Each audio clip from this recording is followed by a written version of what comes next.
Thank you once again for making Locked On Cougars your first listen of the day. All right, some of you probably noticed it on YouTube. I'm a little more dressed up than I typically am, wearing a collared shirt and such, but I had a great opportunity, part of a Salt Lake Player of the Week event that we've been doing with KSL Sports, and I was the MC of the event, honored 26 high school athletes across the Salt Lake Valley last night. Really fun stuff. I say last night because it's when I'm recording it for most of you watching and or listening to this. But nonetheless, thank you for joining the show. Now, Deion Sanders made headlines yesterday when he announced that Colorado was going to play their spring game on April 19th.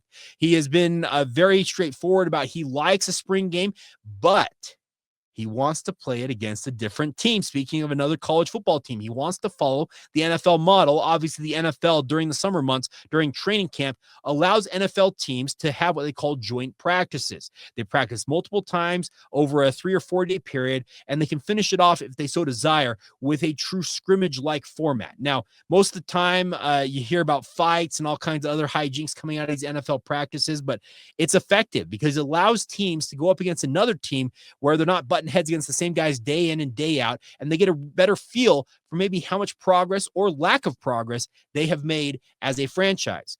Deion wants to bring this to college football, and I, for one, am saying, hallelujah, do it, Deion, make this happen. Now, how would it go about? Well, he said, hey, I want to take on a team in our spring game, and we want to play it April 19th on ESPN2. Well, enter Fran Brown from the Syracuse Orange. Now, had a breakout campaign a year ago, much like Kalani Sitake did. Fran Brown was absolutely elite at Syracuse last year. He said, hey, we'll do it, coach. We'll come out to Boulder for 3 days and do that, practice with the team and play a game. I think this is absolutely brilliant, but it's something that I have been crowing about for quite some time. Some of you who are, I call deep cut everydayers probably remember me talking about a format of what I'd like to see done with FCS games for FBS teams. Now, we all know that BYU and essentially every other team at the FBS level plays an annual money game, a body bag game against an FCS opponent from a lower division. Obviously, it's an opportunity for these FCS programs to collect a check, sometimes as low as $250,000, sometimes as high as $1 million. You can make a pretty hefty chunk of change for playing this game and getting your head kicked in.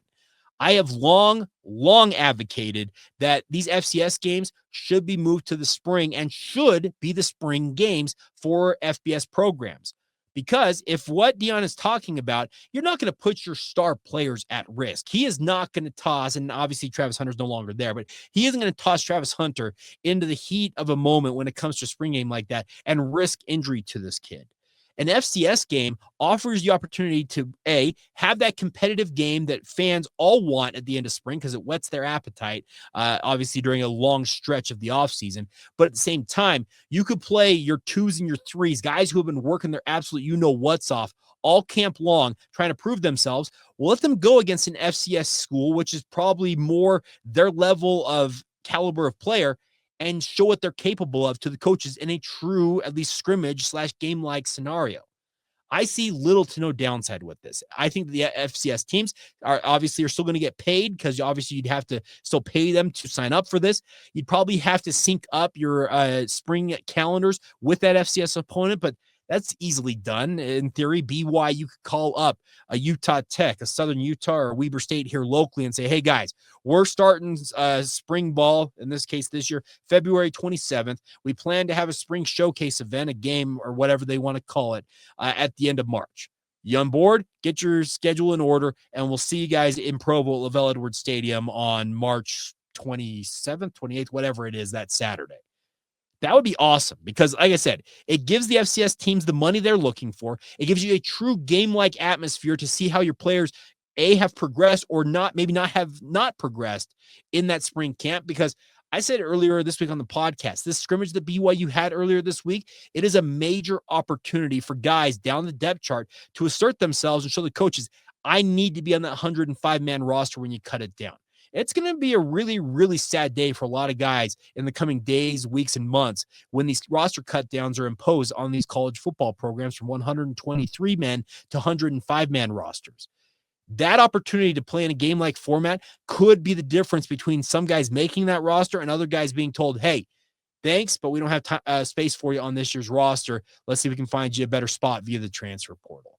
I think what Deion is proposing, absolutely 150%, gazillion percent, I am on board with this. They need to revamp the whole structure of the offseason for college football. Guys like Kyle Whittingham have said they fully expected to go to more of an NFL model where they have what they call OTAs, organized team activities, maybe not full-on practices and the like, but you get together throughout the offseason for different camps and the like.